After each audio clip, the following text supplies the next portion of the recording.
Shalom Bapak, Ibu, dan Saudara-saudari yang terkasih di dalam Tuhan Yesus Kristus. Kita bersyukur kita boleh diberi kesempatan untuk bersama-sama merenungkan dan membaca kebenaran firman Tuhan di pagi hari ini.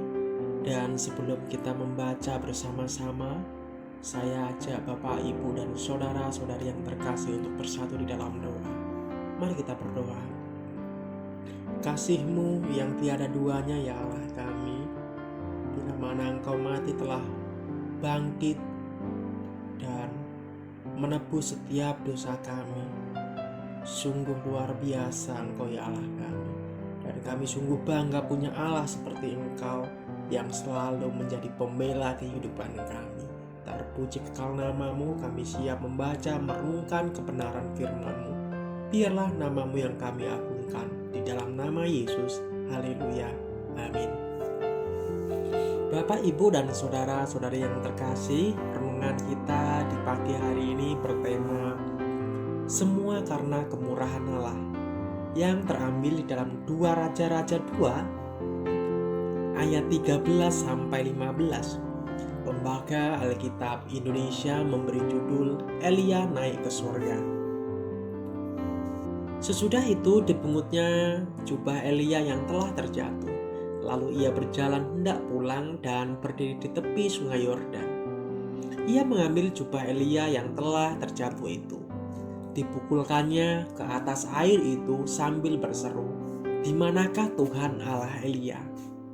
Ia memukul air itu, lalu terbagi ke sebelah sini dan ke sebelah sana. Maka menyeberanglah Elisa. Ketika rombongan nabi dari Yeriko itu melihat dia dari jauh, mereka berkata, "Roh Elia telah hinggap pada Elisa." Mereka datang menemui dia, lalu sujudlah mereka kepadanya sampai ke tanah. Dengan cara dan sarana atau alat yang sama seperti Nabi Elia, Elisa secara dasar dan ajaib membelah sungai Yordan menjadi 2 bagian, sehingga dia bisa berjalan di tengahnya yang kering. Itulah mukjizat Allah yang pertama bagi Elisa usai Elia terangkat ke surga. Ketika menyeberangi sungai Yordan, Elia memukulnya dengan jubahnya. Air sungai pun terbelah. Itu juga yang dilakukan Elisa. Rombongan nabi yang mengintai, mereka pun takjub dan sujud di hadapan Elisa ketika menyaksikan peristiwa yang ajaib itu. Elisa luar biasa, hanya dengan memukul jubah Elia, dia bisa membelah air sungai. Dia pun memulai karir pelayanannya dengan penyertaan Tuhan yang sempurna, sama seperti yang terjadi pada Elia. Semua terjadi hanya karena kasih karunia Allah. Sesudah itu dipungutnya jubah Elia yang telah terjatuh. Lalu ia berjalan hendak pulang dan berdiri di tepi sungai Yordan. Ia mengambil jubah Elia yang telah terjatuh itu. Dipukulkannya ke atas air itu sambil berseru, "Di manakah Tuhan Allah Elia?" Ia memukul air itu lalu terbagi ke sebelah sini dan ke sebelah sana. Maka menyeberanglah Elisa. Ketika rombongan nabi yang dari Yeriko itu melihat dia dari jauh, mereka berkata, "Roh Elia telah menghinggap pada Elisa." Mereka datang menemui dia, lalu sujudlah mereka kepadanya sampai ke tanah. Rombongan para nabi sebenarnya hanya memata-matai dia, dibuat terheran-heran oleh peristiwa itu. Elisa mendapatkan apa yang dimintanya kepada Elia. Hanya dengan jubah Elia, dia sudah mampu melakukan perkara besar itu. Dia hanya meminta 2 roh, tetapi sudah menyamai Elia, kecuali proses terangkat ke surga. Semua ini hanya karena kasih karunia Allah. Elisa mampu membelah sungai bukan karena jubah Elia yang bertuah, atau punya kekuatan gaib. Bukan juga karena caranya yang sama dengan Elia, tapi semua terjadi hanya karena kasih karunia Allah.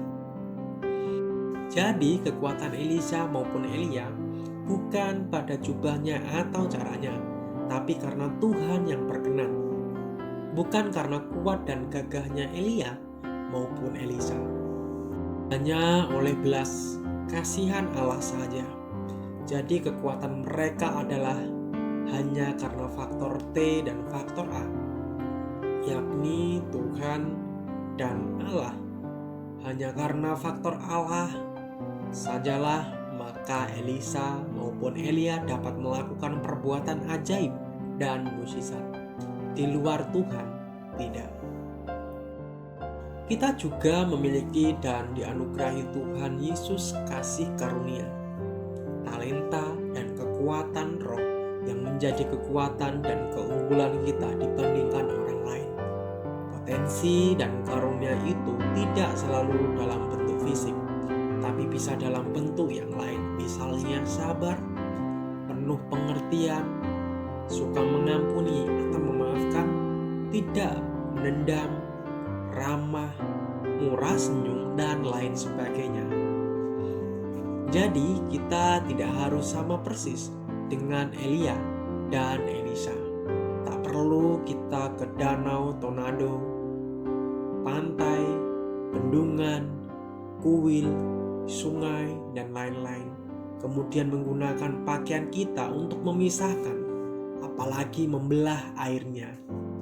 Sebab kita tidak dihadirkan dan dilahirkan sama, tapi berbeda. Perbedaan itulah yang menjadi keunggulan dan kekayaan kita. Apa saja yang menjadi tugas kita saat ini, itulah talenta, karunia, sekaligus tanggung jawab yang kita kerjakan. Sama seperti Elisa setelah terpisah dengan Elia. Dia harus pergi melanjutkan kehidupan dengan tugas melayani Tuhan sesuai tugasnya. Kita pun demikian, masing-masing kita telah menerima karunia roh Allah dalam hidup kita untuk mengerjakan tugas, tanggung jawab, pekerjaan yang adalah pelayanan kita kepada dunia dan gereja. Maka kita harus mendoakan apa yang kita kerjakan itu dan doakan apa yang sedang kita lakukan. Di tempat di mana kita berada, kita telah dipilih, ditetapkan dan diutus Allah melayani di situ. Entah di tempat kerja, tempat tinggal, sekolah, tempat pergaulan dan lain sebagainya. Kesanalah kita harus mewartakan kabar baik Injil Kristus sehingga hidup kita terarah dan tertuju hanya untuk memuliakan nama Tuhan. Amin. Mari kita bersatu di dalam doa. Terima kasih Bapa untuk anugerah-Mu yang begitu besar. Terima kasih untuk cinta kasih-Mu kepada setiap kami. Terima kasih untuk talenta-talenta yang telah Engkau karuniakan kepada kami.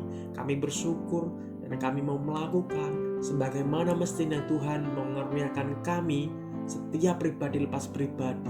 Terima kasih Bapa, kami siap melakukan aktivitas kami sepanjang kehidupan kami menyerahkan hanya ke dalam nama Tuhan Yesus Kristus.